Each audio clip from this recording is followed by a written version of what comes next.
A single night that shattered a military boundary that had held, however tenuously, since 1947. A single night that sent 3 nuclear-armed nations scrambling to their crisis rooms. A single night that changed the conversation from will it happen to what comes next. What Indian forces did last night crossed a line that every commander, every diplomat, every intelligence officer across South Asia had hoped would hold. That line, the international border between India and Pakistan, had not been breached by a conventional ground force in over 80 years. Not since the armies of the British Empire marched across this same soil in another era entirely. And when that line broke last night, Pakistan did not hesitate. They responded with speed, with precision, and with a level of military coordination that caught even seasoned defense analysts off guard. The world woke up this morning to something it had not seen in a generation. And what happens in the next 72 hours may define the next 70 years.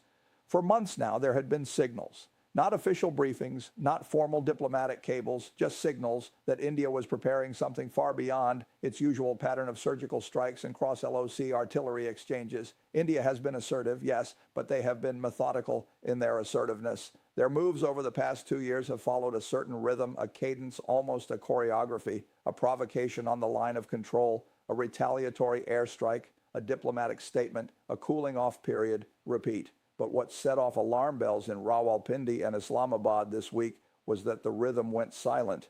Analysts who monitor India's military posture know the indicators, the forward positioning of armored divisions along the Punjab plains, the repositioning of logistics convoys toward the Rajasthan sector, the unusual frequency of encrypted communications between India's Western Command and the Prime Minister's office, the sudden suspension of leave for Indian Army units stationed within 50 kilometers of the international border. All of that went quiet. The communication channels dried up, the movement slowed, and then stopped. Defense watchers know that silence like this is not peace, it is preparation. Because whenever India's military establishment goes quiet along the Western Front, it means something is about to get extraordinarily loud. Pakistan's inter-services intelligence had flagged the behavioral shift 3 days ago. Their assessment was circulated to the civilian government. The military leadership was placed on elevated alert. But elevated alert and physical readiness are 2 different things. And last night, that gap was exposed. Early this morning, Pakistani military surveillance detected what commanders described as a multi-pronged armored incursion, including forward infantry units and self-propelled artillery platforms that had not crossed the international border in a conventional formation in over 80 years. These are not the kinds of assets India deploys for a show of force. These are the kinds of assets India deploys when they are signaling something very specific, a ground seizure, a buffer zone operation, or the opening move of a larger campaign. Pakistani intelligence didn't immediately know which category this fell into, or whether it fell into all 3 at once. But what they did know was that India had shifted from a deterrence posture to an active engagement posture. And when a nuclear-armed state with the world's 2nd largest standing army shifts its posture without a formal declaration of war, without a UN notification, without even the standard back-channel messages that adversaries send each other before escalating, every government in the world pays attention. The United States National Security Council was convened at approximately 2 a.m. Washington time. The British Foreign Office issued an emergency statement before sunrise. The Chinese Foreign Ministry, which had been notably quiet on South Asian tensions for weeks, suddenly became very talkative. And the United Nations Secretary General did something he rarely does. He issued a personal, direct, unscripted appeal for restraint. Not through a spokesperson, not through a written statement. He stood in front of cameras himself and spoke. That alone told you everything you needed to know about how serious this moment had become. The emergency statement issued by Pakistan's military spokesman tonight was not normal. It was not routine. It was not symbolic. It was a declaration. Briefing after briefing, senior Pakistani military officials described India's border crossing as unprovoked, unprecedented in the post-1971 era, and perhaps most importantly, a deliberate test of Pakistan's response threshold, designed to see how much could be taken before a reaction came. But that kind of test only works if the target hesitates. Pakistan did not hesitate. In fact, Pakistan's military response in the hours following the incursion was among the most coordinated and rapid conventional responses we have seen in South Asian military history. Here is what we know from verified reports as of this broadcast. Within 4 hours of the confirmed border crossing, Pakistani ground forces launched a counter-engagement along two separate corridors. These weren't standard defensive positions being reinforced. These were mobile armored units equipped with anti-tank systems, fire support platforms, and air defense components that Pakistan only deploys when they are preparing to actively contest territorial control. Pakistani Air Force assets were scrambled within 90 minutes of the initial incursion, and within 6 hours, Pakistani artillery had established a suppression grid along the relevant sector that effectively froze the Indian advance in place. This was not improvised. This was rehearsed, and that rehearsal, quiet, unannounced, conducted over weeks while the public narrative focused elsewhere, is now the reason tonight's situation looks very different from what India may have anticipated. Tonight, verified sources confirmed that Pakistani forces launched a targeted counterstrike on Indian forward operating positions inside the contested advance corridor, including at least one position that had been rapidly constructed in the last 72 hours, which analysts believe was intended to serve as a forward logistics hub for sustaining the incursion. Pakistan moved before India could consolidate. They hit the forward logistics position. They hit the armored column support vehicles. They hit the communications relay units that were likely being positioned to provide command and control for the deeper advance. In other words, Pakistan didn't just push back against the soldiers crossing the border. They targeted the operational architecture that would have made the incursion sustainable, the supply chain, the communications backbone, the forward support layer. This is what made tonight's situation so strategically significant. India's ground crossing wasn't just a symbolic provocation, it was actionable infrastructure being laid for something larger. It represented the kind of opening move that could evolve into a sustained campaign if left uncontested and unchecked for even 48 hours. And Pakistan, understanding that fully, responded with force, not recklessly, not emotionally, not in a way that handed India a propaganda victory, but strategically, surgically, and with a level of operational precision that several international defense observers described tonight as surprising. They didn't shell civilian areas. They didn't fire indiscriminately. They hit the military infrastructure enabling the advance. They hit the command nodes, and they stopped the forward movement cold. And here is where the story becomes even more complex.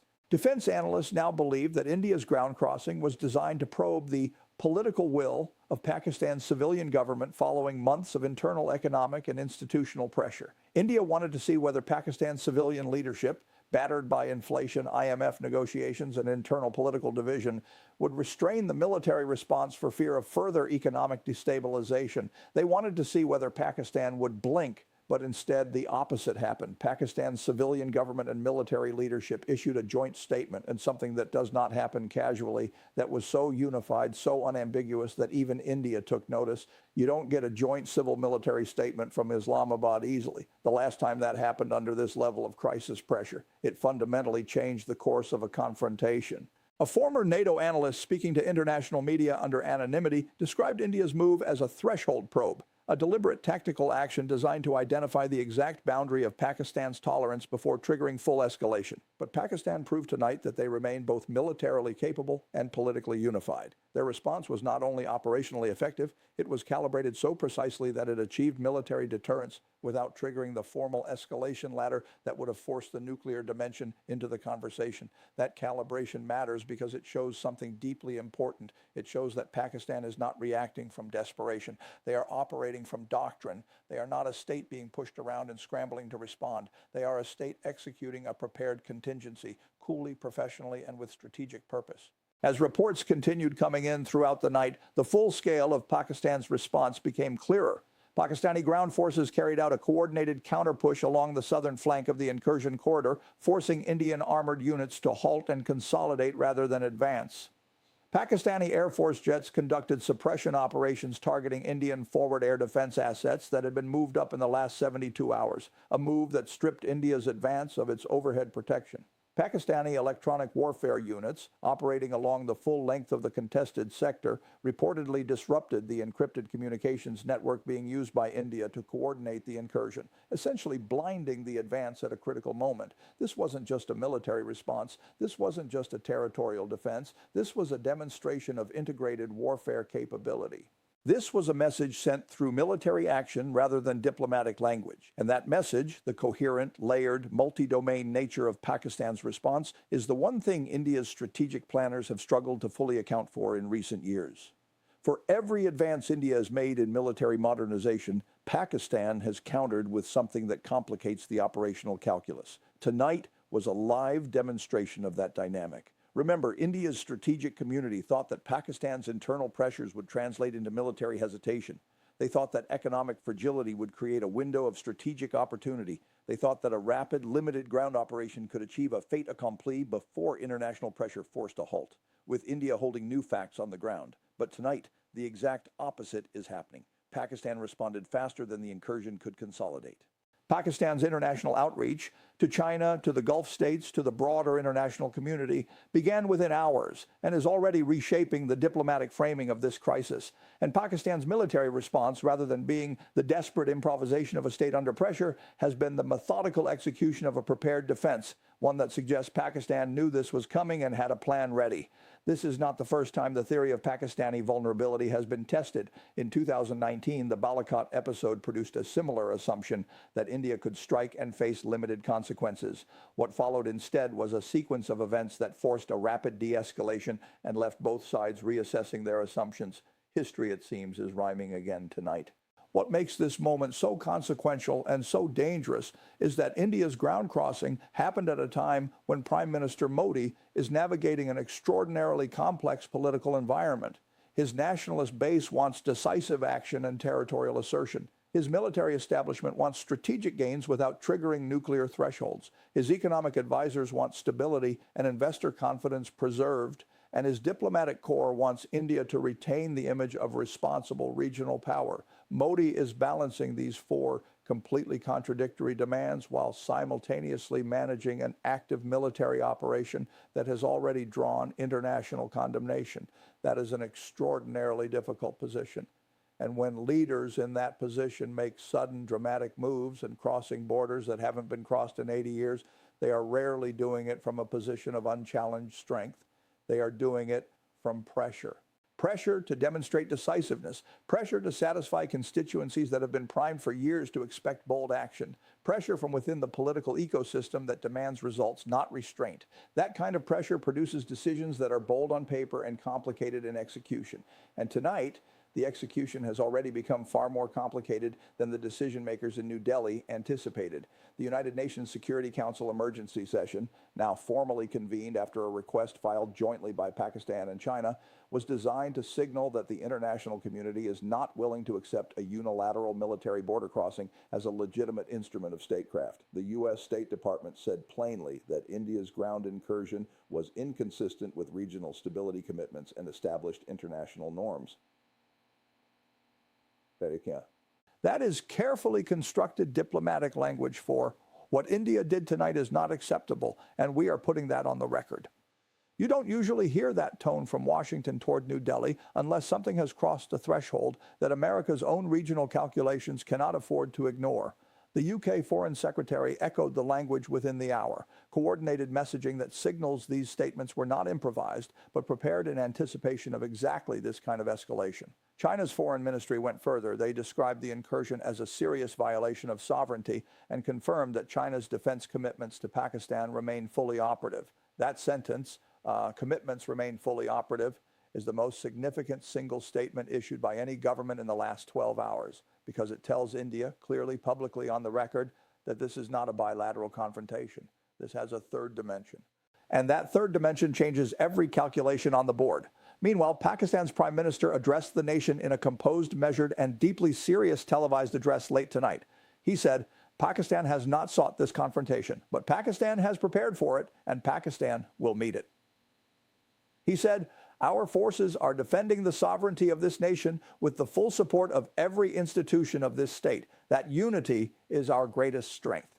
And he said, to those who believed that our internal challenges had diminished our will, tonight you have your answer. These are not political slogans. These are statements from a government that has clearly war-gamed this scenario, prepared its messaging, unified its institutions, and is now executing a crisis response with a level of discipline that speaks to serious prior preparation. The tone of the address was not panicked. It was not triumphant. It was steady. And steadiness in a crisis of this magnitude, when your territory has just been physically crossed by a foreign army for the first time in 8 decades, is not a small thing. That steadiness sends its own signal, not just to India, to every capital watching tonight. Here's what makes the situation even more strategically alarming. India's ground crossing wasn't an isolated action. Along with the primary border incursion, Indian naval assets in the Arabian Sea reportedly conducted what officials described as a repositioning exercise that bears a striking resemblance to a blockade preparation posture near Pakistani maritime economic zones. Indian-aligned irregular activity increased sharply along Pakistan's Balochistan border in the last 48 hours, suggesting a coordinated multi-front pressure strategy.